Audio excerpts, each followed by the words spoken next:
more productive, to live happier, and really to achieve ultimate health.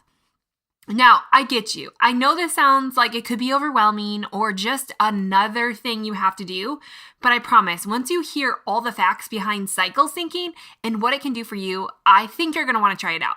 And just to ease your mind a little bit, I did create a free PDF download that you can grab over in the show notes at simplerootswellness.com/079 to help you along this, to help you know what foods to eat during different phases of your cycle, how to exercise, and maybe some tasks that would be good for you, like mindset and productivity and other tasks that you'll see change throughout the different changes of your cycle. Anyways, that's where we're going today. It's for women only. Last week, we did a podcast all for men on testosterone and them balancing their hormones. Now, obviously, there's a big difference between men and women, but one of the greatest differences is how we cycle.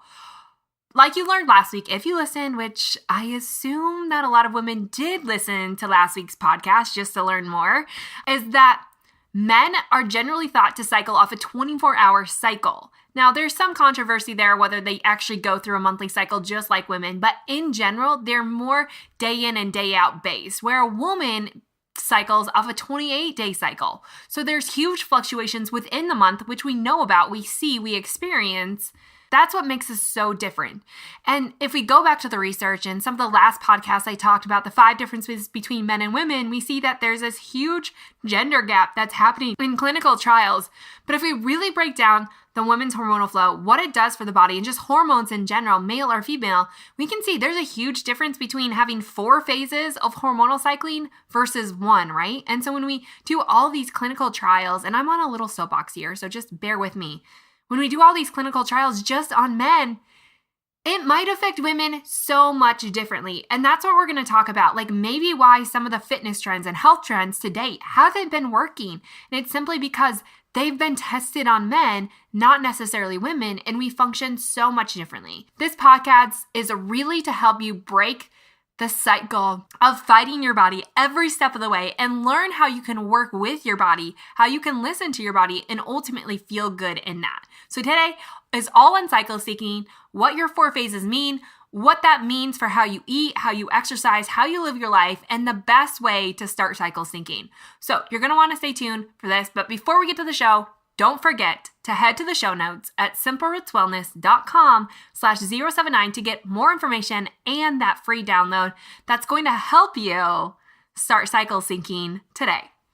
Also, don't forget to rate and review the podcast. I know I say it all the time, but it really does mean the world to me. So if you haven't left a rating and review, you can just head on over to simplerootswellness.com/review and do so. You only have to leave 1 rating. And like I said, it's really the lifeblood that helps other people who wouldn't otherwise hear about Simple Roots Radio find it and start listening and join this community of people who are just looking for realistic health that you can simply achieve to live a better life. So again, to leave a rating and review, you can just find me at Simple Roots Radio on iTunes or head to simplerootswellness.com/review. Okay, now let's get back to the show for women only. So this concept that we're going to talk about today called cycle syncing was really developed by a lady named Elisa Vitti, and she wrote a book called The Woman Code. It's a fantastic book. I'm really giving the information. A lot of it comes from her philosophies and her research, but there's some other research thrown in there to really back up this supporting claim. But that is a great book. And again, where much of this information is stemming from is from a book called Woman Code. Elisa is actually going to be on the show later this year, but for now, I really wanted to start uncovering cycle syncing because I've started to do this in my own life and I've found great benefit because when we look at hormones in general, we can see a lot of different focuses like we've mentioned on past shows of really just trying to find a balance of working with your body instead of against it and getting things back in rhythm. And today is no different. So what is cycle syncing? Cycle syncing is essentially the act of syncing your lifestyle, including what you eat, how you work, and how you exercise with your menstrual cycle. Like I said earlier, when I first heard about this, I thought, okay, this is a lot, right? To eat different foods during different phases of my menstrual cycle. I really don't even know where I am in my menstrual cycle. Like, how can we put this all together? So like I said, that's why I created the download, but I think this is a process. It's a process of really first understanding what your menstrual cycle is. What are those 4 phases? How does that change how your body fluctuates? And then you can come back in and say, okay, now what can I do about it? And that's really what I want to help you do here. And really, when we dig into the research, I hope you'll find that, cycle syncing makes a lot of sense, especially when we get outside of the philosophy that women can do the same thing day in and day out. Because plain and simple, it will not work. We run off a 28-day cycle, maybe 31-day cycle, wherever you are, but you run off cycles. And there's 4 phases within that cycle. But I think this goes to show all along that when we've been led to believe that we just have to fight against our body and not give in to cravings and use more willpower, it also goes along with the thoughts that we should just deal with our PMS symptoms, that PMS is normal, that we just need to learn to tolerate these things like moodiness and exhaustion and low libido and cramps and headaches and all these awful things that women can really experience a couple of days each month, which if you compound that, that's a lot of life that you're giving up to something that you really don't have to be living with. So I think when we get back to cycle syncing, one of the things that I've learned over the course of my nutrition journey, right, is how to heal myself from these aches and pains and constants in my life that I really don't have to live with. So just my story to back it up, when I first started menstruating, I was younger than most, but it was around middle school, and especially in high school, I went through a really hard period where I was suffering from extreme cramps. And we're talking vomiting cramps, where I would have to come home from school and miss school and lay in the dark and the silence with heating pads on my stomach to help my body to adjust to this. So I would say that for a few years in there, my cramps are pretty severe. I mean, when they're altering your life and inhibiting you from really living and being a human being, that's pretty severe cramps. So I was having severe cramps for a long time. I was having all the symptoms and I just didn't know how to get over them. So of course, naturally, what happened is I eventually went on birth control, which has been touted to take away cramps, right? Which in the end it does, because it basically stops your menstrual cycle from happening. So you no longer ovulate and therefore never go through the typical PMS or menstrual phase. But that really didn't mean no favors. I was having more depression, anxiety. I just didn't feel good on it. So I went off of it. Later, I went back on it because I could just really never find my balance. Well, as the story continues, I started learning more about health, more about diet and exercise. And the better I ate and the better I exercised, I had less and less PMS symptoms. No longer was my periods controlling my life, and I was really able to live life through them, which was something totally new for me.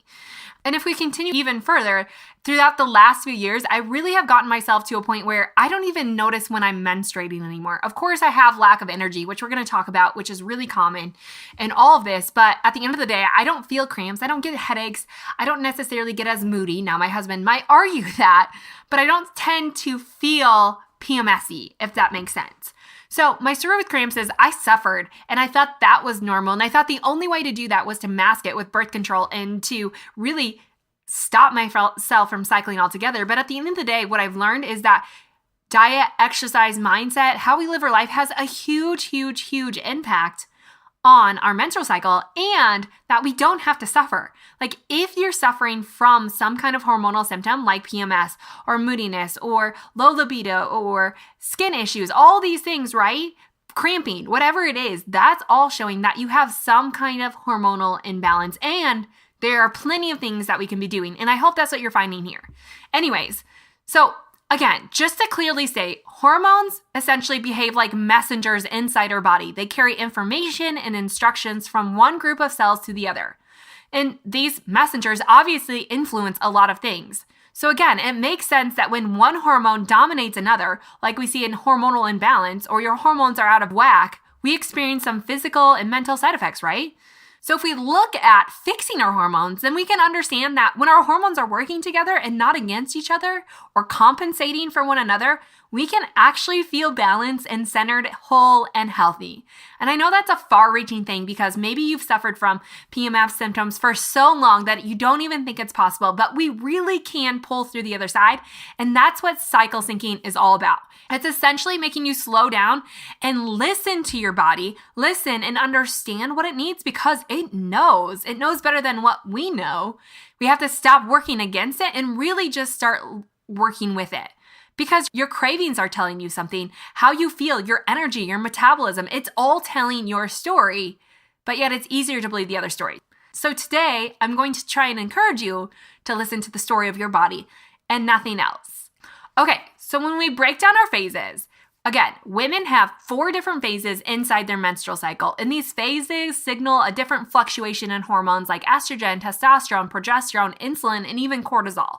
So we're seeing these fluctuations inside these different phases, and as a result, this impacts how your body's going to handle stress, how it's going to break down foods, and even how your metabolism runs. So yes, at the end of the day, these different phases and understanding them can then help you understand when maybe your body can handle more stress, when and what types of food it's going to be able to better digest, and simply how your metabolism is working. So you can start working with your metabolism to maybe lose weight if that's what you're after, or maintain a healthy weight rather than constantly fighting it.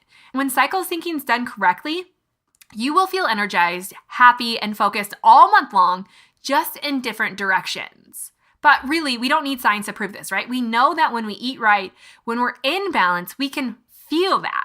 So the idea is living in alignment with your hormonal rhythms. So to start with, I want to start by breaking down what these hormonal rhythms or what these hormonal phases are, then help you understand how you should live within those cycles, how you should exercise, what foods you should eat, and really how to start tracking your cycles all together.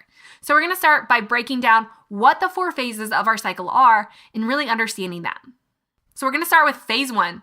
The follicular phase, which is about 7 to 10 days long. This is the initial start right after menstruation, where the body starts preparing for the release of another egg. In this phase, the pituitary glands, which we talked about last week in the men's podcast, is the control center for the body.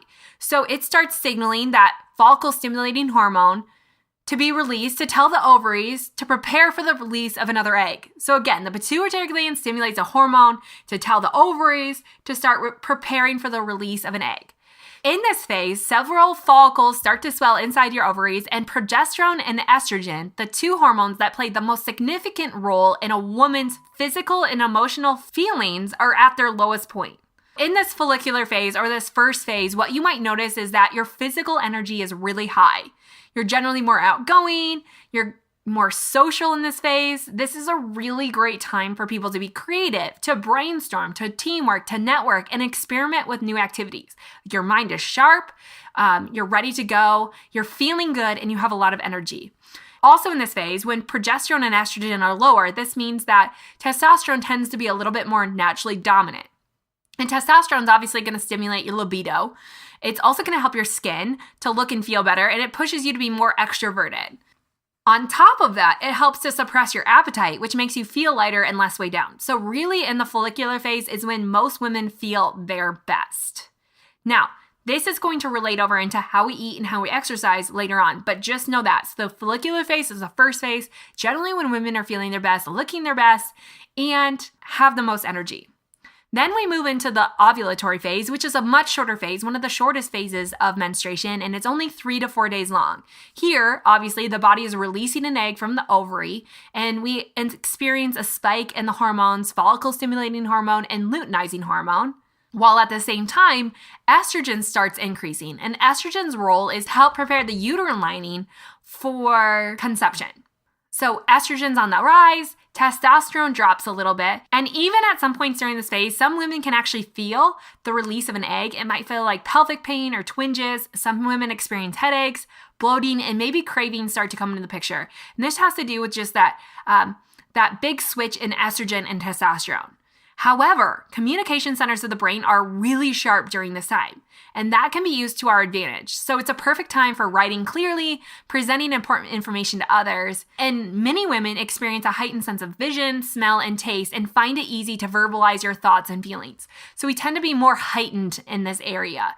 Of course, in the ovulatory phase, fertility is at its prime, which is naturally going to increase your libido because that's what happens when we're fertile, like any animal, and even your sense of attractiveness. So your pheromones, how you attract your mate, is going to rise at this time.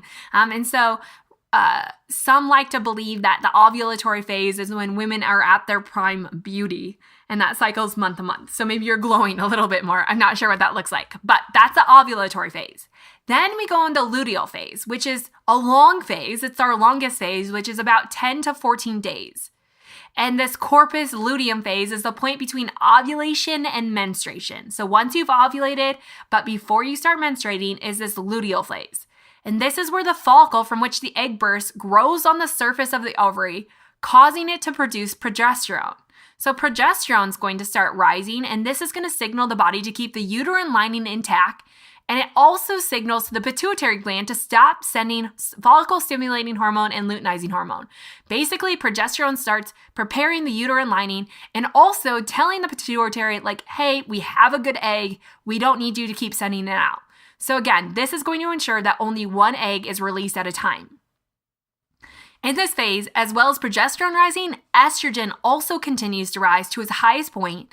And if the egg isn't fertilized, then the corpus luteum is reabsorbed into the body. So obviously, your egg is going to be fertilized generally at the end of the ovulatory phase. So once the egg's released until the luteal phase, there's about 3 to 4 days in there, depending on when you actually ovulate, that the egg is really good for about 24 to 48 hours, depending on what research you look at. But if the egg is not been fertilized, then it's going to get reabsorbed into the body.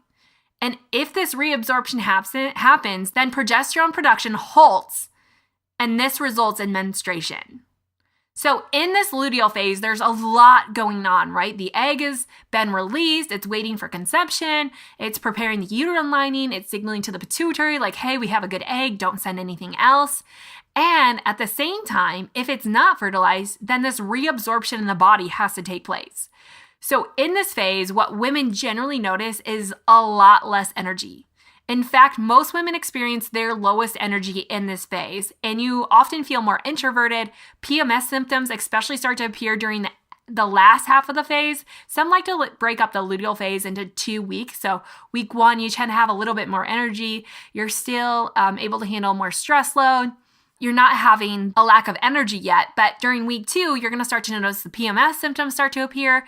You're going to get more bloating, irritability, headaches, mood swings, cravings, whatever you feel with PMS, and you're really just going to get more introverted.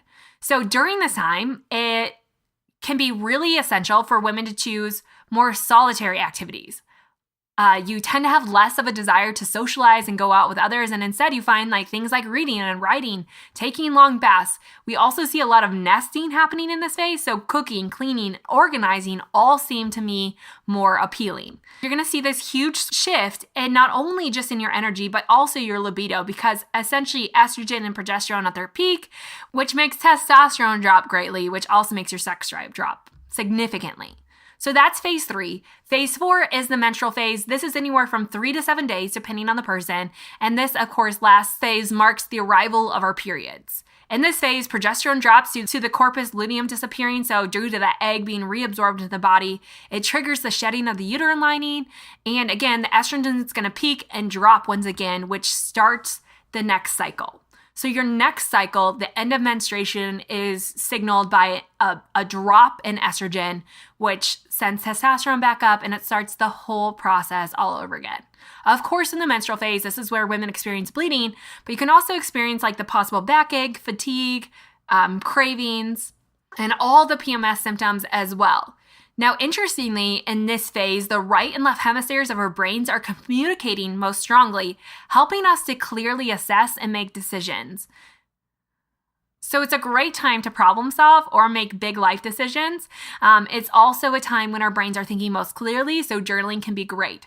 However, in this phase, you're going through mass amounts of water because your body is in this very restorative and healing phase. So we need a lot of water and a lot of relaxation, which we're going to talk about when we get into the food. But those are the 4 phases of the menstrual cycle. Each one is going to vary greatly, and I didn't really talk about what's happening with insulin and cortisol, but I'll give you little hints. When estrogen spikes, we're going to be more sensitive to insulin and cortisol, meaning it's going to have a greater effect on our body. And when insulin and estrogen are lower, like at the start of our period, when we have more energy, naturally we can handle higher stress situations. We're more apt to be sensitive to insulin than we are as the cycle continues into phase 3 and phase 4. Anyways, okay, so how do we exercise, right? So the cycle syncing is knowing those things. Having an understanding of how your hormones are changing, what your body is capable of, how hard it's working, and then starting to figure out what you can do to support that. So if we look at exercise, right, which we're going to talk about food because some think that food has the biggest impact on how we feel, like food as medicine. But exercise is a really big component because I think we've been led to believe that you have to push it and push it hard every single day. But here's the deal. There's no reason to do a workout that's too intense for the phase you're in, only because you think it will help you lose weight, because it will not. So if we are exercising outside of our menstrual cycle, you will not lose weight. All this will do is use up every last bit of your stored energy, and then it will switch over to using your adrenal reserves to offset what estrogen and progesterone are not providing for you during that phase. This can cause a spike in stress hormones, which we don't want, because as we learn, when the body is stressed, it holds on to any excess weight we're carrying due to the cortisol. So exercising outside of your menstrual cycle is actually really harmful. It's doing more harm than good. And so I'm going to break this to you that we shouldn't be doing the same intense exercise every single week. Instead, we need to start syncing it. So let's break it down. Okay, our first phase, the follicular phase, when estrogen and progesterone tend to be at their lowest, testosterone's a little bit higher, we have the most energy. This is a great time to try new workouts, to step outside of your comfort zone, and to push your body a little bit more. So things like cardio and dance and yoga sculpting and high intensity workouts are really a great thing to do during this phase. And even the ovulatory phase, which many consider the ovulatory phase to be our highest energy phase. So again, the follicular phase and ovulatory phase are great times to do cardio, HIIT, weightlifting, plyometrics, boot camp, anything that's really hard and requires you to get super sweaty, really to burn off that excess energy. Now, when we move into the luteal phase, we'll notice that that it's broken up again into the 2 weeks. So week 1, we might still have a little bit of energy, but you'll notice it drastically decline as that first week continues, and that strenuous workouts become less appealing. They can become really hard, and your muscles might not cooperate like they do during the first few phases of the cycle.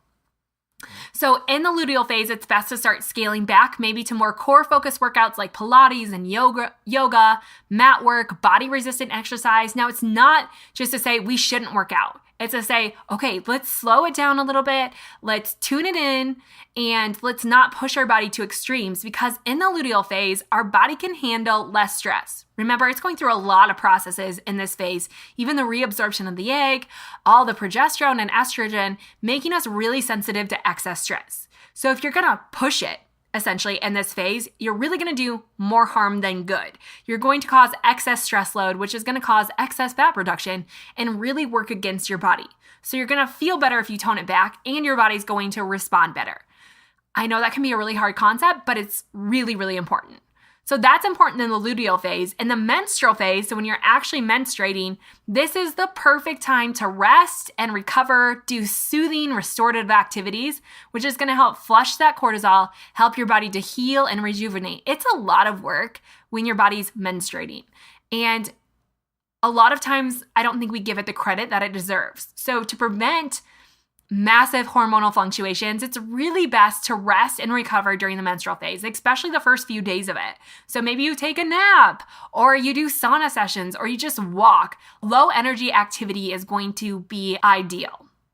So those are some exercise syncing tips that I can give you. And again, there's no point in working out outside of your phase because it's going to do more harm than good. And I know that can be really difficult, but I will promise you that once you start doing this, you'll really start to pick up on what your body can handle.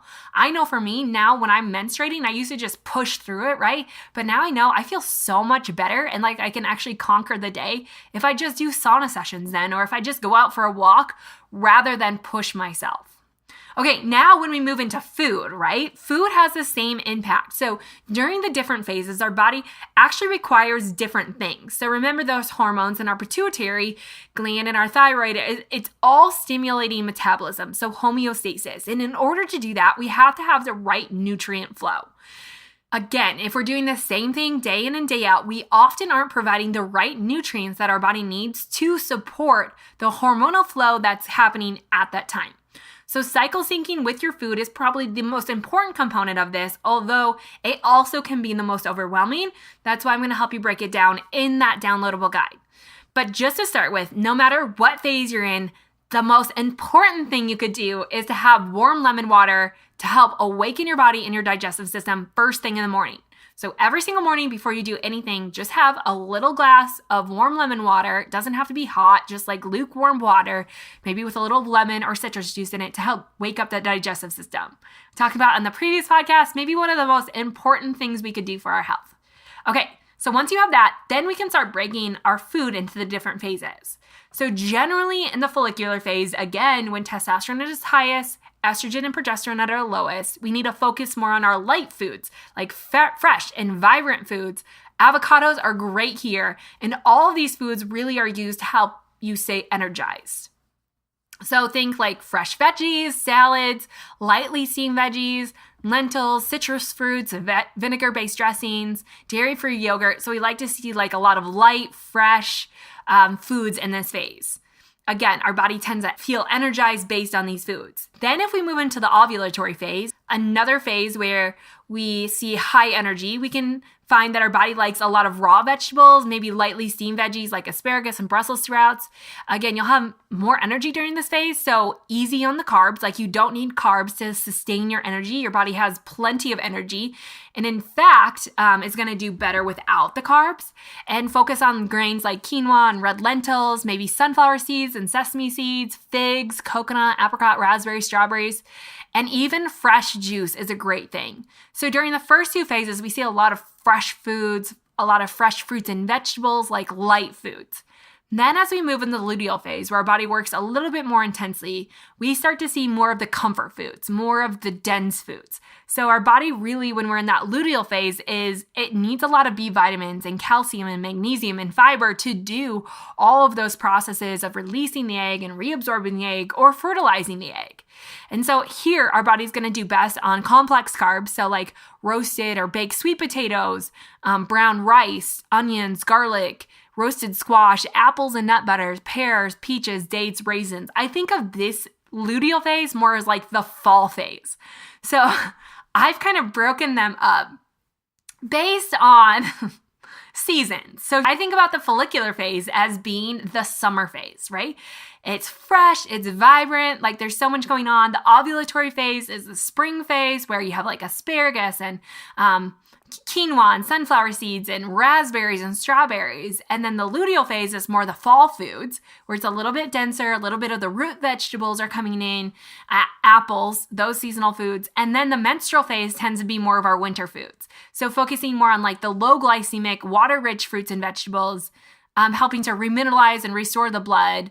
So great things here like kidney beans and sea veggies, kale, mushrooms, beets, warming and comfort foods, like sushi rolls, smoothies with dark berries. All of those things tend to be really, really energizing for the body. So those are the 4 phases and some different foods you can do. Again, I know that was probably really overwhelming to listen to here on the show, but I hope that my broken down seasonal foods will help. I know it's a little off because we start with the summer foods and we go to the spring foods and the fall foods and the winter foods. Like it's just kind of back and forth, but it's a great way for me to think about it when I am purchasing groceries. Again, all this is going to be in the show notes. So how do you actually get started cycle syncing, right? Like what are the tips? So I have a few tips that are of most importance to start cycle syncing. One is to know your cycle. So many women, and even myself, I didn't know my cycle for the longest time. Hence why we had 3 kids before we were even planning, right? Because I had no idea what my cycle was. I didn't track those things. I'm not an organized person. Like that stuff didn't matter to me. Obviously, when you have children, it should matter. But to know your cycle is really, really valuable. And I just started understanding the value of this the last few years, and I've been tracking it. And I really obviously don't track it because we're done having children, but just for the sake of how I feel and get a better understanding of what my body's capable of and what things maybe I should focus on during that time. So there are a lot of period tracker apps out there that you can use to start tracking. You can even put a dot in your planner and just do that for a couple months and kind of figure out, okay, are you consistent? How many days are in between? And then you can start pinpointing maybe when you're ovulating, just, mark it, 10 to 14 days or whatever, and then you're ovulating, and then you're in the luteal phase, and then you're menstruating. So you can kind of start to see these trends in that the more you do it. However, there's a lot of apps. The one I used was actually created by the author of Woman Code, Alyssa Vitti, and it's called MyFlow. I'm going to add that to the show notes. I love it. It's so great. And it breaks down all the foods for you in that app. So MyFlow is a great one. There's other free ones on there that you can use as well, and I'll link up a few of those. So start tracking your cycle, get to know it, and start understanding it. Number 2 is just to embrace where you're at. Everyone is going to be a little bit messed up here and there, right? All of our hormones are going to fluctuate, different seasons, different life circumstance, maybe different stressors are going to affect how your body handles stress and therefore changes our hormonal flow. So just take it day to day. It doesn't have to be perfect, but just know that rather than just being upset or trying to fight against it or being frustrated with it, just embrace where you at. And really use this as a means to help your body learn what's working and what isn't working. So really as a time to start listening to your body. Number 3 is to build on what you've learned. So maybe cycle syncing is a little overwhelming. I would just start by getting to know your cycle. Okay, where are you? How many days is it? Where do you think you are in that cycle? Because you're going to start to feel those different phases happening. And from there, you can start to see, okay, that exercise that I did during the luteal phase was really hard on my body. Like I didn't feel good, I wasn't motivated, and my muscles are really sore. So you can start to see what's working and what's not working and build on there. Just pick a place to start and essentially start listening to your body. Number 4 is to manage and stabilize your blood sugar. I can tell you that if our blood sugar is out of whack, if our cortisol is out of whack, so we could say this number 5 and number 4 go together, right? Number 5 is manage your stress levels. If those two are out of whack, it's going to mess up all of your sex hormones, right? Because when cortisol's high, when insulin's high, it really throws off all your pituitary hormones, all these precursors. So our sex hormones aren't firing like they should. And we just accumulate excess body fat, which is messing up our menstrual cycle and so many other things. So the best thing that you can do is stabilize your stress and stabilize your blood sugar. And this doesn't happen by chance. I promise you that if we don't take control of it, it will continue to control us. So how do we manage our blood sugar? And then we're going to talk a few ways about managing your stress levels. So managing your blood sugar. One of the worst things you can do is just drink a cup of coffee first thing in the morning on an empty stomach, right? I talk about caffeine and your hormones and the cortisol response that we have. So trying to overcome drinking something like that outside of meals is really, really harmful. Also, don't skip meals. But in line with that, try intermittent fasting. So don't skip meals, but eat all of your meals within an 8 to 10 hour window, maybe 10 to 12 hour window, wherever you're starting out. So make sure you have those meals, but inside a certain window. And at the same time, keep your meal spacing consistent. So no snacking, but have breakfast at this time, 3 or 4 hours later, have lunch, 3 or 4 hours, have dinner, and then you're done. And again, in this phase, one of the best ways to balance blood sugar is just to have well-rounded meals. So not the snacking stuff where you're just having an apple here and carrot sticks here. And even though those are all healthy foods, there's not protein and fat in that, which is going to spike your insulin levels at a greater rate than if you just added protein and fat. So I'm running through these really, really quickly, and I'm going to tell you why at the end because I have tools that can help you do this. But managing and stabilizing your blood sugar, which again, you can find all these notes over in the show notes. Number 5 is managing stress. I know that there's a lot of life stress that we cannot control. I see that in my own life, right? I can't control when my kids are sick or if my husband's running late at work or has to go on a work trip. Like there's all these things that are stressful, but there are things that we can do to help ourselves de-stress. So for me, that's having a morning routine. That's exercising depending on my cycle, but I always am moving. That's me reading a book at night instead of being on my phone. It's taking hot baths. It's practicing self-care. All of these things can help reduce your stress load. And that's what we're after, is to reduce stress load. Because without getting those things in line, we will never find a normal cycle in our system. So again, I went through those really fast. The reason is I have a whole course called the Hormone Reset that can help you get your blood sugar levels back and decrease your stress loads. This isn't something that's going to help you cycle sync like that. The purpose of the course is not to help you learn to cycle sync.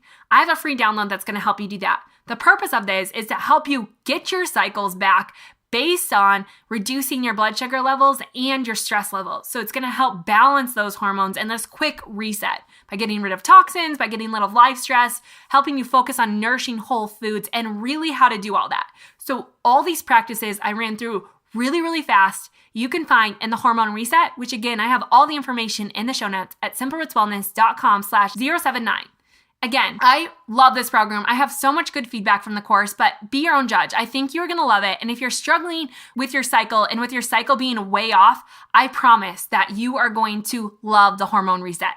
So you can learn more about that at the show notes. You can also learn more about cycle syncing. Those are my 5 tips. Start tracking your cycle, embrace where you're at, build on what you've learned, manage and stabilize your blood sugar, and manage and stabilize your stress load. So those are huge, huge things. Once you have that down, you can really start to pick up cycle syncing and it will change your menstrual cycle. I promise. Okay, a few quick questions I want to hit on because I know I'm going to get asked these. What about cycle syncing on birth control? Obviously, cycle syncing is not going to hurt anyone, right? It's a focus on real foods and exercising right. Now, the thing about birth control is it stops you from ovulating. So you are actually not going through any of the phases of menstruation and you are definitely not menstruating. So is it going to help you in that way? No, but what we do know about birth control is it really is a huge depleter of essential nutrients. And so again, adding these foods back in is always going to be beneficial. So is it going to help you on birth control? You're not cycling anyway, so no. But if you're coming off birth control, it's so good about getting you back on track. What about menopause? Now, here's the thing about menopause. Menopause, many women are still cycling just on a different rhythm until you have been in the absence of a period for over a year. So you have to be without a period for a year, technically, for them to deem you no longer ovulating. Outside of that, you kind of go back to more of a 24-hour cycle, so you can kind of start to figure out what works for you in that time. We'll talk about menopause later on. We had a podcast a few episodes back with Cynthia Thurlow all about menopause and hormone replacement therapy. So if you're in menopause, that's a great episode to listen to. I will tell you that if you cycle sync outside of birth control, that it's going to help prevent the symptoms we all dread when it comes to menopause because it's helping your body stay in alignment. So if you're premenopausal, I think cycle syncing could help. If you're menopausal, I think cycle syncing can help. If you're postmenopausal, no, not so much. There's other things that you should be doing. So those are a few questions I want to answer, but please, if you have more, leave a comment below in the show notes or just email me at alexa@simplerootswellness.com. Again, that's the show on cycle syncing. I hope that you enjoyed it. I hope you found it beneficial. I want to know from you though, what do you think? Are you going to try cycle syncing? Will you adopt some of these practices? Remember, don't forget to go to the show notes to get all of the information on the different phases and how to easily incorporate these different things in your life. Just a little checklist so you can find where you are, figure out what you should be eating, how you should be exercising, and how you should be living your life. Again, all that's at the show notes at simplerootswellness.com/079. I thank you so much for being here. I'm so excited. I have some big plans for summer coming up. And before summer hits, we have a lot of other interview guests coming on and some more solo shows. So stay tuned for a lot of goodness. Next week on the show, we have someone talking all about body image and her own story with body image named Jenna Kuchar. It's such a great story. I think it'll be uplifting. She's been featured all over the web lately. A story picture up about being a curvy woman with a really fit husband and what that looks like in her life. So you're going to want to stay tuned. Next week is all about that. And in the meantime, don't forget to head to the show notes, rate and review the show, head on over to the show notes, and I will see you next week.